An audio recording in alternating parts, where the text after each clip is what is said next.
Bienvenue dans un nouveau débrief MotoGP, le troisième cette saison pour le Grand Prix des Amériques qui s'est déroulé ce week-end.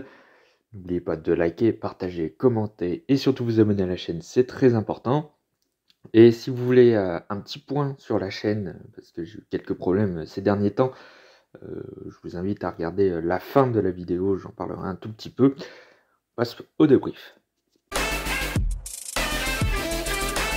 Commençons déjà par le résultat de la course avec la victoire plutôt surprise d'Alex Rins sur sa Honda. Luca Marini tape son premier podium, Fabio Quartararo enfin sur le podium, Viñales 4e, Oliveira 5e pas mal, Bezzecchi 6e, Zarco 7e, Morbidelli 8e, Fabio Di Giannantonio une belle 9e place et Augusto Fernandez sur son premier top 10. A noter que seulement 13 pilotes ont terminé sur 22. C'est pas mal. Et commençons donc ce débrief par le vainqueur du jour, Alex Rins. 6e victoire en MotoGP, la première avec Honda dès sa 3e apparition avec cette moto, donc vraiment très impressionnant. Un week-end XXL de la part de l'Espagnol, bien aidé par Bagnaia pour gagner, mais ça en reste pas moins un excellent week-end pour Rins. En qualification, il tape le deuxième temps derrière Bagnaia, c'est vraiment excellent.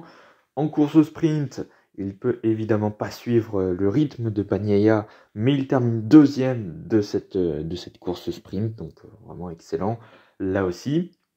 Et puis en course, eh bien c'est le seul qui réussira à rester dans les roues de Bagnaia. Et oui, au début de course, Rins était à peu près dans le rythme de Bagnaia. Il était même quelques tours après le départ, encore derrière Francesco Bagnaia, et c'était le seul pilote. Au final, avec la chute de Francesco Bagnaia, eh bien Alex Rins va se retrouver tout seul. Il va garder une avance de 2 secondes sur Fabio Quartararo, puis sur Luca Marini. Il n'aura jamais été inquiété, le pilote espagnol. Et donc ça fait victoire, la première victoire de Honda depuis 2021. Donc c'est pour dire.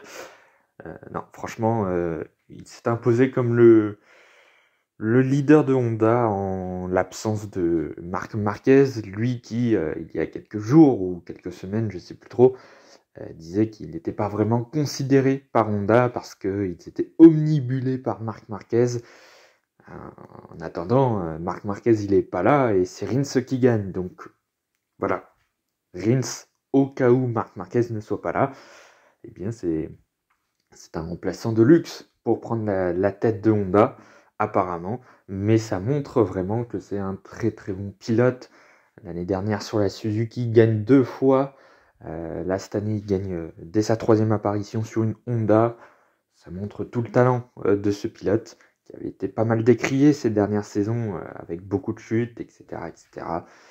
Mais là, Alex Rins, quand même, il montre qu'il est quand même d'un certain niveau quand même. C'est la première victoire du team LCR Honda depuis 2018. Donc ça fait 5 ans que le team de Lucio Cecchinello n'avait plus gagné. C'était avec Crutchlow en Argentine. Ça remonte. Donc voilà, une belle victoire d'Alex Rins ce week-end. Ça y est, Luca Marini, le demi-frère de Valentino Rossi, est monté sur un podium de MotoGP. C'est la première fois de sa carrière. Il a fait sûrement son plus beau week-end de sa carrière. Déjà aux États-Unis l'année dernière, je me rappelle, il avait été plutôt pas mal. Il avait fait 3e sur la grille. Et bien comme cette année, il s'est qualifié 3e également. Sauf qu'à la différence de cette année, c'est que là, Marini a réussi à rester aux avant-postes de la course. Alors en course sprint, il a raté son départ et malheureusement, il ne termine que 7e de la course sprint. Mais en course, il était là. Alors au départ, il a perdu quelques positions, je crois. Et puis ensuite, il est remonté. Il est resté un certain temps derrière Fabio Quartararo, mais au bout d'un moment, la puissance de sa Ducati a fait qu'en ligne droite, il a tracé sur le français pour prendre la 2e position. Donc voilà, un très beau résultat pour Luca Marini. Premier podium en MotoGP. Et là, c'est vraiment mérité. Il montre vraiment qu'il s'est vraiment amélioré dans cette catégorie. Parce qu'on se rappelle, il y a 2 ans, Marini, c'était un petit peu compliqué. Il n'avait pas vraiment fait de très très beaux résultats. L'année dernière, il avait fait de bons résultats, mais bon voilà, c'était pas encore totalement ça. Et bien là, voilà, premier podium. Donc c'est très bien pour Luca Marini, meilleur pilote Ducati ce week-end. Ça y est, Fabio Quartararo est monté enfin sur son premier podium cette saison, le premier depuis très longtemps, le Grand Prix de Malaisie l'année dernière, donc ça fait très très longtemps. Ouais, c'est bien compliqué encore, et puis même ce podium est vraiment inespéré, et c'est vraiment un exploit. C'est là où on voit toute la difficulté de rouler sur une Yamaha. Quand tu fais troisième, c'est un exploit. Là où en 2021, par exemple, même en 2022, on aurait dit, bon, bah, c'est un résultat correct, mais on en attendait plus de Fabio. Là, c'est un résultat exceptionnel et inespéré. Et surtout, cette troisième place, c'est dû surtout aux chutes, parce que sinon, Fabio n'aurait jamais été sur le podium. Aux chutes de Miller, aux chutes de Bagnaia notamment. Ouais, c'est très très compliqué. Et même ce week-end où il tape podium, c'est vraiment un week-end très très compliqué, avec une chute en course sprint où il était nulle part, il se faisait dépasser par tout le monde, c'était un calvaire malgré un très bon départ, et même en course, il a fait un excellent départ, sauf qu'en course, il a réussi à tenir le rythme, ce qui n'était pas le cas de la course sprint. Et on a vu ce week-end, Fabio, il doit compenser cette vitesse de pointe qui manque à la Yamaha par des gros freinages, et c'est ce qu'il a fait chuter lors de la course sprint. C'est encore très compliqué, c'est un premier podium cette année pour Yamaha et pour Quartararo, mais c'est encore vraiment compliqué. On est loin, loin, loin des attentes, et c'est pas avec cette moto que Fabio pourra aller chercher un quelconque titre mondial cette année. Donc, je crois qu'il faut mettre une croix dessus. Fabio ne sera pas champion cette année, il faudra attendre, j'ai envie de dire 2024, mais ça va être encore le même cafouillage, j'ai envie de dire.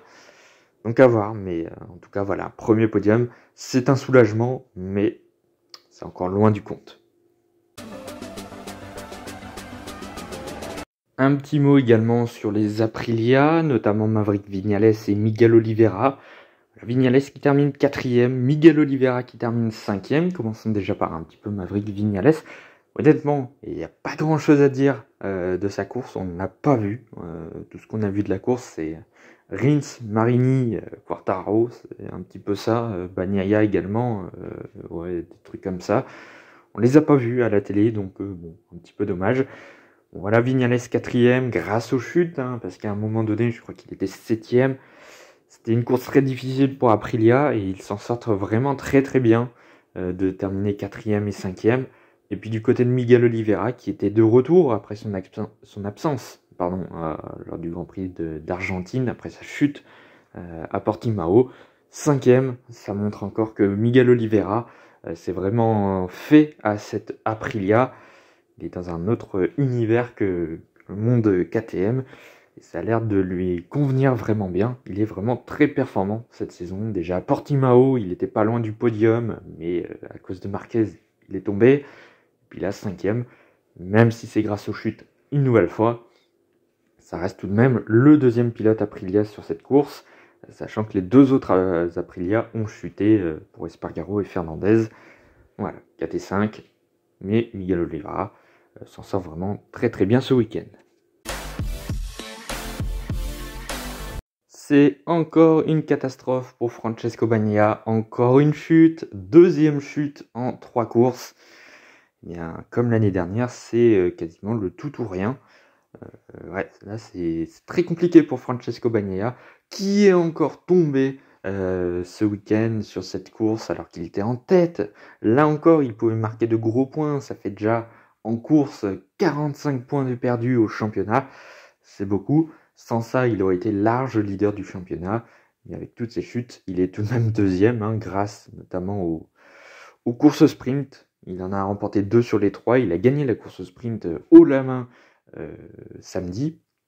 Et puis hier, il est encore chuté alors qu'il était largement en tête. Enfin largement, ouais. Il était en tête de la course devant Rins. Il avait de quoi gagner encore une fois et il a encore chuté. Ouais, les vieux démons de l'année dernière, ça recommence. J'ai envie de dire que le mot le plus approprié à Bagnaia et qui colle le plus à Bagnaia, c'est le mot crash. C'est pas pour le dénigrer ou autre chose, mais ouais, Bagnaia est un pilote qui chute énormément. Déjà l'année dernière, ça a failli lui faire mal parce que il aurait pu perdre le titre mondial là-dessus. Heureusement, il a pu compter sur une Ducati surpuissante et puis il s'est un petit peu ressaisi aussi l'année dernière. Et ben là, je crois qu'il va devoir faire pareil. Alors maintenant, ce qu'il sauve un petit peu, c'est déjà les courses sprint, parce qu'il a remporté beaucoup de points là-dessus. Et puis qu'au final, avec 2 chutes en 3 courses, eh bien, il n'est qu'à 11 points de leader Marco Bezzecchi, donc c'est pas si loin que ça. Donc, vraiment, pour le moment, il a beaucoup de chance quand même dans ses malheurs, mais voilà, beaucoup trop de chutes, encore beaucoup de pression, ou je ne sais pas, mais il y a beaucoup d'erreurs chez Francesco Bagnaia, ça ne peut pas continuer. Déjà, l'année dernière, ça avait fait la même chose, donc ouais. Très compliqué encore cette course pour Bagnaia. Mais ce qui est paradoxal, c'est que la course était tellement facile pour lui. Et il a tout rendu difficile en fait. Donc ouais, encore dommage.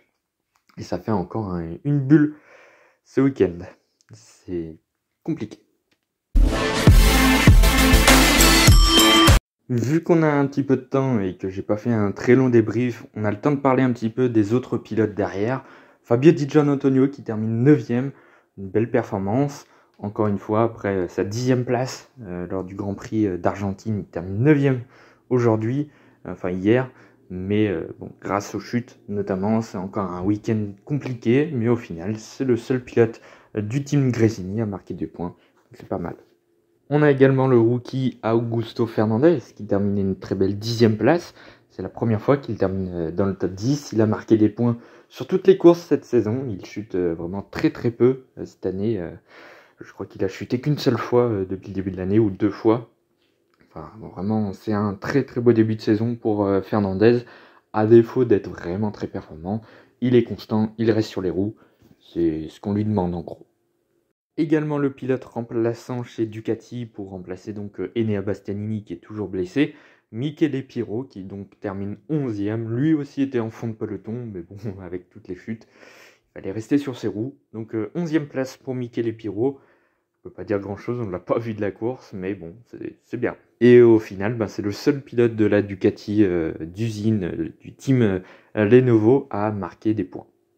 Et enfin, donc, terminons ce débrief par Jonas Folger qui faisait son retour depuis 6 ans. Son dernier Grand Prix, c'était en Aragon 2017. Ça faisait extrêmement longtemps qu'on ne l'avait pas revu en MotoGP. Ça faisait plaisir. Bon, évidemment, tout le week-end, il a été vraiment très loin. Il était à peu près à 3 à 4 secondes autour sur les meilleurs. Mais bon, au final, il est resté sur ses roues et il termine 12ème devant Brad Binder. Mais il a chuté, donc voilà. Mais bon, 12ème, il marque ses premiers points depuis 6 ans, donc ça c'est vraiment très bien. Ouais, bon, rien à dire sur Jonas Folger, il était beaucoup trop loin, mais c'était complètement normal.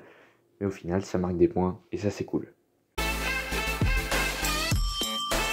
À présent, je vous mets à l'écran les notes que j'ai mis aux pilotes et aux équipes. À noter que je n'ai pas noté justement Alex Marquez, Jorge Martin et Aleix Espargaro qui ont chuté dans le premier tour. Vous pouvez pas vraiment noter, même si j'avais envie de noter, parce que Martin a fait une grosse erreur quand même, et un week-end globalement avec beaucoup de chutes. Mais bon, je ne note pas. Donc voici les notes. On continue avec le championnat des pilotes. Marco Bezzecchi garde la tête du championnat et a même accentué légèrement son avance sur Francesco Bagnaia qui reste 2ème malgré sa chute. Alex Rins remonte 3ème, incroyable. Vignales 4ème, très constant. Zarco descend à la 5ème place. Luca Marini remonte 6ème. Fabio Quartararo remonte 7ème. Alex Marquez est 8ème. Brad Binder 9ème. Et Franco Morbidelli, 8ème de cette course. Eh bien, il reste dans le top 10. C'est pas mal. Au championnat des constructeurs, eh bien, Ducati est largement en avance, déjà 49 points d'avance sur son dauphin, c'est quasiment 2 victoires d'avance déjà. Honda est 2ème au championnat, alors ça c'est incroyable, mais c'est surtout extrêmement serré parce qu'il n'y a que 11 points entre le 2e Honda et Aprilia, KTM et Yamaha qui est dernier, 5ème. Donc entre le 2e et le 5ème, il y a 11 points d'écart, c'est super serré. Et enfin au championnat des équipes, c'est le team Mouniver 46 qui fait un début de saison juste génialissime, qui est largement en tête parce qu'ils ont déjà 29 points d'avance sur le team Prima Pramac. Les deux teams satellites Ducati sont en tête devant le team Aprilia, à égalité avec le team Yamaha. Et donc le team Ducati d'usine Lenovo n'est que 5e. Voilà, c'est la fin de ce débrief du Grand Prix des Amériques. N'oubliez pas de liker, partager, commenter et surtout vous abonner à la chaîne, c'est très important. Maintenant, je voulais faire un petit point sur la chaîne. Je vous ai dit en début de vidéo de voir à la fin pour que je vous explique un petit peu tout ça. Bon, voilà, si vous suivez un petit peu la chaîne, si vous allez voir dans les posts que je mets dans l'onglet communauté, vous avez pu voir que j'ai eu quelques petits problèmes de santé et qui persistent. Ça fait 2 semaines que j'ai quelques petits problèmes, donc c'est assez compliqué de tenir ma chaîne en ce moment. J'ai dû mettre un petit frein. Voilà, je suis juste, j'ai mis juste entre parenthèses ma chaîne pour le moment, le temps que ça revienne. Mais je voulais vraiment faire ces débriefs, donc je vais continuer à faire les débriefs, ça y a pas de souci. Donc dans 2 semaines, je crois, le prochain Grand Prix ce sera la F1 plus la MotoGP ce week-end-là. Mais entre-temps, je peux pas vous dire ce qu'il y aura. Je sais pas si je vais faire des vidéos. Je pense pas, tant que ma santé soit pas à 100%, je pense pas que je vais refaire de vidéos, malheureusement. Déjà là, j'ai fait le débrief, mais j'ai vraiment souffert. Je peux vous dire que ouais, j'ai pas mal souffert, donc je pense pas pouvoir faire d'autres vidéos d'ici 2 semaines. C'est un petit peu dommage. Mais bon, voilà, je préfère mettre ma chaîne un petit peu de côté et pouvoir revenir à fond que me tuer la santé à faire des vidéos, même si mes problèmes de santé n'ont aucun rapport avec ma chaîne. Enfin, je pense pas. Bref, voilà, je ne vais pas vous raconter ma vie. Voilà, enfin, on se retrouve, et je sais pas quand, du coup, peut-être dans 2 semaines, j'en sais rien. En tout cas, je donnerai des nouvelles dans l'onglet communauté, donc si vous voulez surveiller un petit peu ça, je donnerai quelques nouvelles entre-temps. S'il y a une vidéo qui arrive, je vous le dirai également. Et normalement, on se retrouve pas avant dans 2 semaines pour le débrief du Grand Prix d'Azerbaïdjan, pour le Grand Prix d'Espagne également. Voilà, bon, j'espère que je reviendrai d'ici là en forme. Je ne sais pas. Attends, je vais un petit peu me reposer. Voilà. Allez, bien je vous dis à dans 2 semaines maximum. Donc voilà, à bientôt.